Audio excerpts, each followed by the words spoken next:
This feels very close. Oh, I don't know. I feel like I need to be at least this far away, but then I feel so small in the frame. I love this lens, but for a talking video like this, is this too much? I feel like this looks really strange. Look how small I look. Oh my goodness. Okay. Life is a winding road, no telling where it goes. Hello everyone and welcome back to my channel. If you're new here, welcome. My name is Emily and I usually say what this channel is about at this point, but I feel like every time I do a video I say something different. So I'm just gonna say that this channel is mainly about living overseas, and as I am a Brit living in Canada right now, it's currently about living in Canada. So if you enjoy that kind of content, please don't forget to check out my channel and subscribe if you want to. In today's video, I'm going to talk about the things that I wish I knew before becoming an expat or before moving abroad. I thought that this video would be really interesting to anybody who is considering moving abroad or considering moving away from their home country, or even if their home country is large, like Canada for instance, maybe just moving out of your province, or in the States moving out of your state and living somewhere else, because I'm sure some of these things will relate to that situation too, but this is just my own experience moving away from the UK to Canada and the things that I wish that somebody had told me, or the things that I wish that I found in my research. Disclaimer, wasn't a lot of research before I came here.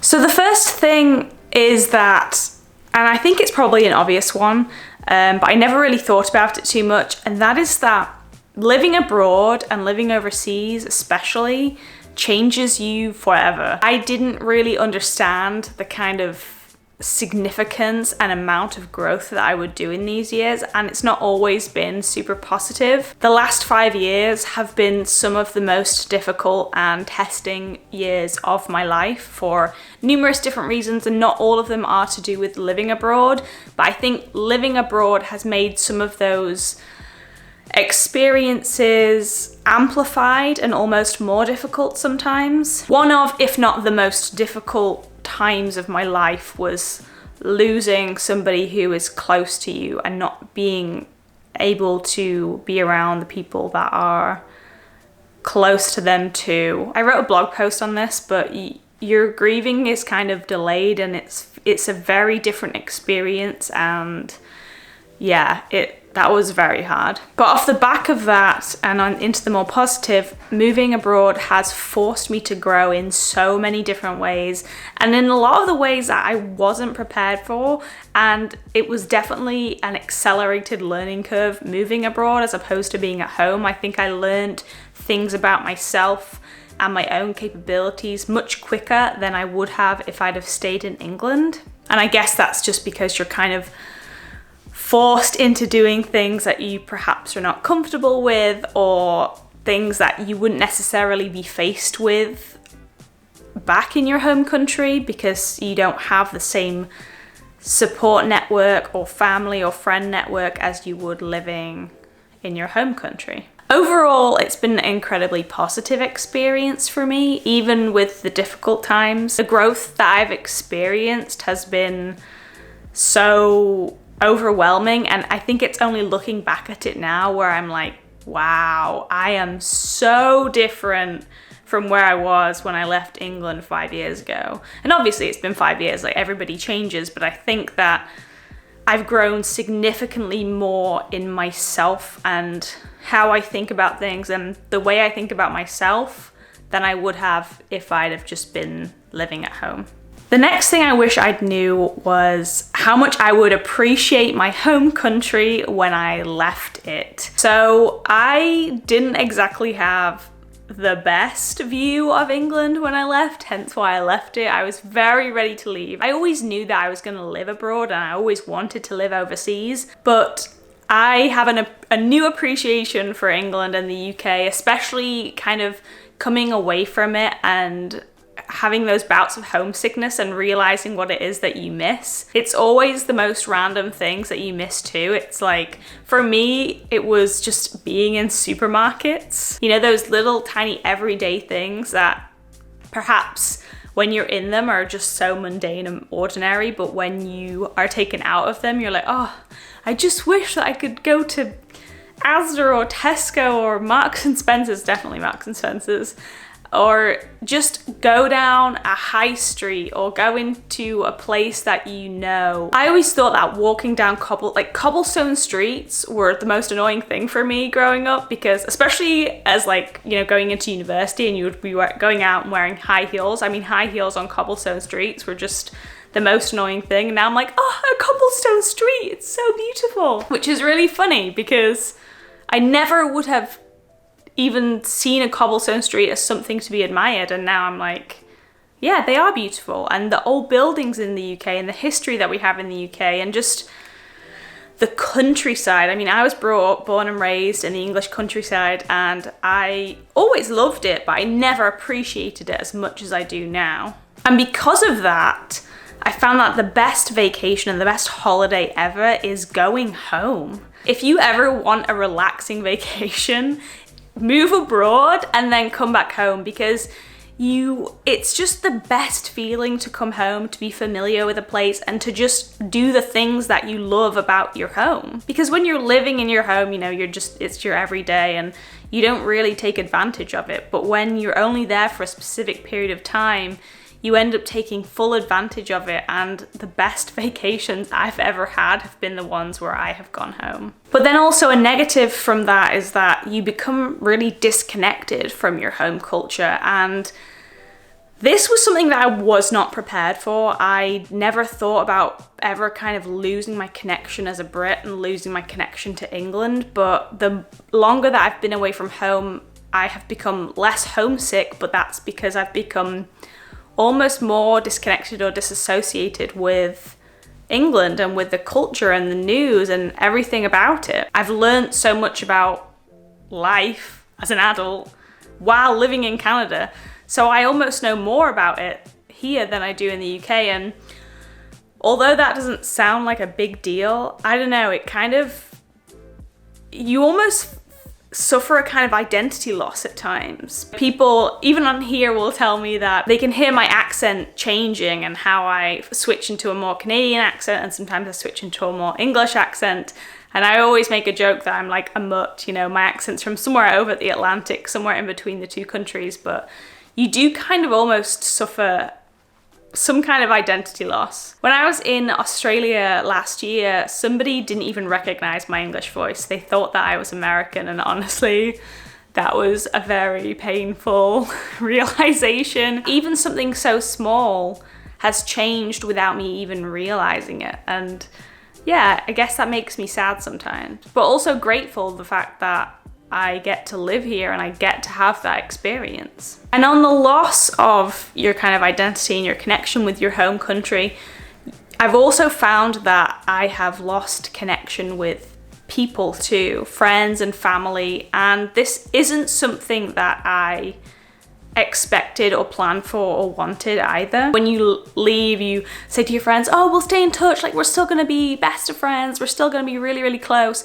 And I think proximity changes any relationship. It's just something that you can't stop. In some instances, it's made my friendships stronger. Luckily, with like text and FaceTime and things like that, you can always stay connected in that way, but it's not like you have to always be staying in contact with people, and there's not that constant pressure, especially with time zones. Now I'm on the Pacific coast, it's an 8-hour time difference, so it's almost impossible to talk to everybody every single day. So although friendships have become less high maintenance or less maintenance, they have become stronger in the fact that when you do spend time with people and when you do catch up with them, the quality of the time that you spend is better. But then on the other side, you do lose connection with other people. So I found that a lot of my friendships back home were built off those kind of ordinary everyday moments, you know, those small catch-ups that you would have with your friends over coffee that perhaps